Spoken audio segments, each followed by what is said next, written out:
Hey guys, welcome to the channel. I hope you're all doing alright. So today we'll be talking about how to build your class.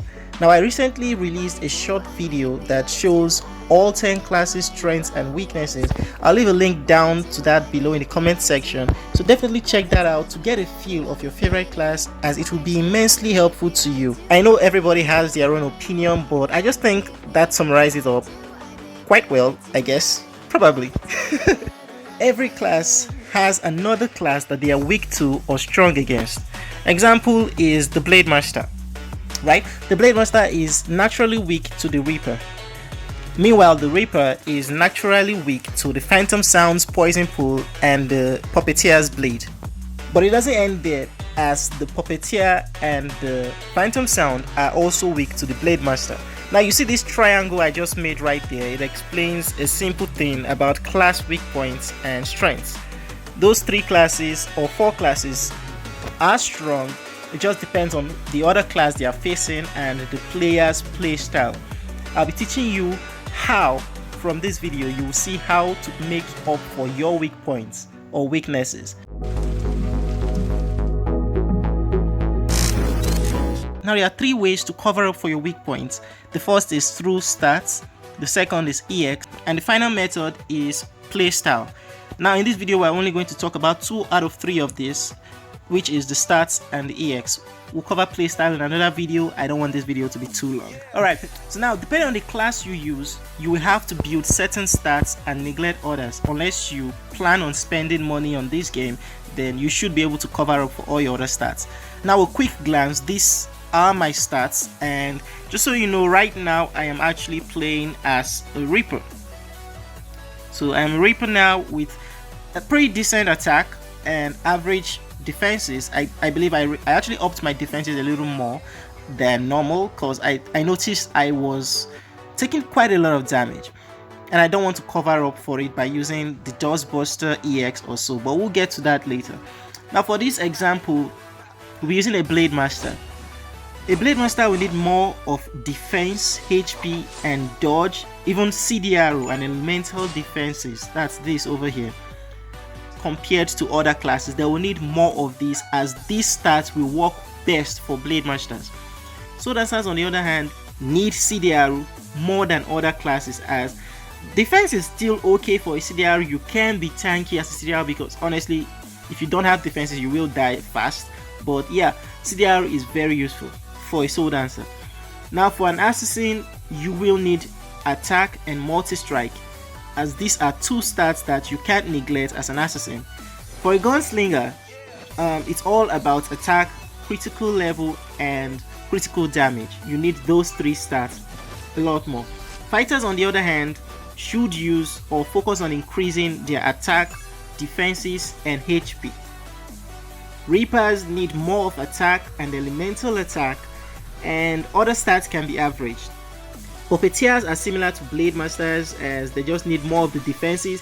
Most of the Puppeteers damage comes from the bleeding. To be honest, it comes from the bleeding, but if you have a lot of attack as a Puppeteer, you can deal a lot of damage.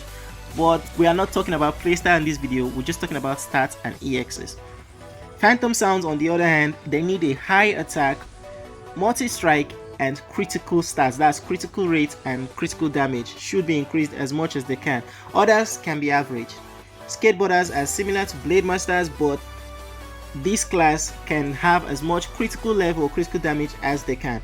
Also HP is quite nice, but it can be traded for attack as a skateboarder. As a skateboarder you can't be as tanky as a Blade Master, so you can trade a little bit of health for attack, because when you switch to your crossbow mode you deal quite a lot of damage.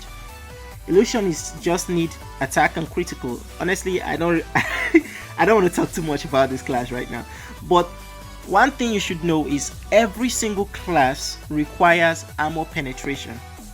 Every single one of all 10 classes require the AP stats or the armor penetration stats. every single one. Without these stats, your damage dealt is going to be significantly lower. Now at lower levels of Raja, stats don't really affect your changing or choosing of classes, but as you level up and get to the higher levels of this game, you'll start to realize that stats do actually affect your performance when using certain classes.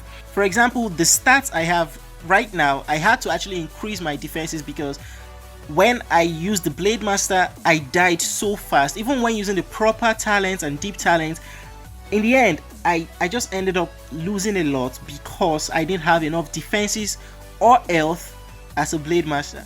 So in the end, when you reach the level 120s or 130s, you will start to realize that you have to do one of these things. Either pick one or two main classes, or rearrange your stats to better suit you, change your playstyle depending on the class you use, or compensate for your class weak points using the EX. So here we'll talk about the last choice, which is EX, because like I said earlier, for playstyle, we'll talk about that in another video. EX are support tools that can make difference between you winning or losing a duel. You gain these from leveling up, but some require you to meet certain requirements, such as the Judgment EX, that is this one right here, that requires you to have the Goddess Gift Draconic, and your friendship with Eri should be a minimum of level 6. On the other hand, Minefield, which is another EX and one of the favorite EX that almost everyone uses, requires you to have the Pent Draconic Lightning Surge. Now every class has that EX that suits them.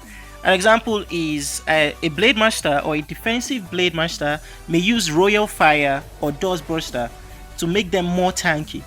A damage focused Blade Master can use the Holy Judgment to increase the damage they deal. Now a dodge focused Blade Master on the other hand can use Tyrant's Eye in order to increase their dodge percentage. But this isn't set in stone, as a damage focused player can still use Royal Fire to cover up for their low defenses. That is even if they have a low defense stat. Meanwhile, a defensive player that has high defenses can use a damage EX like the Holy Judgment, Minefield, or whatever EX that can deal extra damage to help it cover up for its low attack. Now this is what I mean by compensating for your EX, as choosing the right EX for your class, event, or playstyle can make you almost unstoppable in PvPs and rank higher in PvEs like Clash of Swords and the others. But we'll discuss this in another video. Now I hope this video has helped you to understand how to build your class for PvP or PvE, and probably brings to light the reason why you might feel like you're weak when you're using certain classes, even with the right talents and deep talents. I know I've felt this way a lot of times. So don't forget to leave a like, drop a comment or suggestions if you have any, and I'll see if I can make a video about it. If you have any contributions to this video, you can just drop them down. Maybe your experiences or the EXs you think fit certain classes, you can drop them down in the comment section, as this will be helpful to other players. As always, thank you so much for watching this video. I'll see you guys in another one. Take care, guys.